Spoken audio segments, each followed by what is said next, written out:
Hello guys, నేను మీ hearty bye. ముందుగా అందరికి రాఖీ పండుగ శుభాకాంక్షలు. మీ చేతికి ఎన్ని రాఖీలు కట్టారు, మీ జోబిల్లో ఎంత అమౌంట్ ఖాళీ అయిందో కామెంట్ చేయండి. నాకైతే ఒకటి కట్టారు.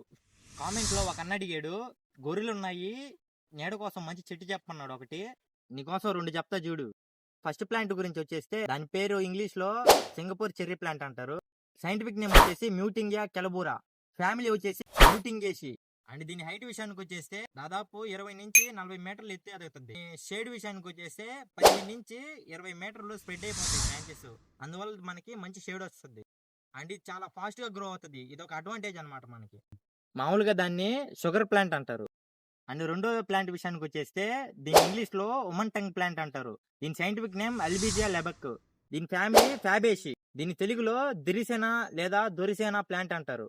దీని హైట్ విషయానికి వచ్చేస్తే దాదాపు 60 నుంచి 100 అడుగులు ఎత్తి ఎదగలదు. దీని షేడ్ విషయానికి వచ్చేస్తే 10 నుంచి 15 మీటర్లు వెడల్పు వెళ్ళిపోతాయి బ్రాంచ్లు. అందుకని మనకి మంచి షేడ్ వస్తుంది. ఇది కూడా చాలా త్వరగా గ్రో అయిపోద్ది. ఈ చెట్టు అన్ని అనుకూలిస్తే దాదాపు 5 మీటర్లు ఎత్తు ఎదగలదు సంవత్సరానికి. దీంట్లో డిసడ్వాంటేజ్ ఏంటంటే ఈ ఎండిపోయినప్పుడు కొమ్మలు కట్ చేసుకోవాలి అప్పుడప్పుడు, లేకపోతే గాలికి పడిపోతాయి. అది ఒకటి చూసుకోవాలి. కానీ చెట్టు విషయానికి వచ్చేస్తే మంచి షేడ్ ఇస్తుంది. ఇటువంటి ఇన్ఫర్మేషన్ ఇంకా కావాలనుకుంటే ఆర్టు బాయ్ ఛానల్ సబ్స్క్రైబ్ చేయండి. అండ్ గొర్రెలు అయితే ఎవరెవరికి ఉన్నాయో ఈ వీడియోని వాళ్ళకి షేర్ చేయండి.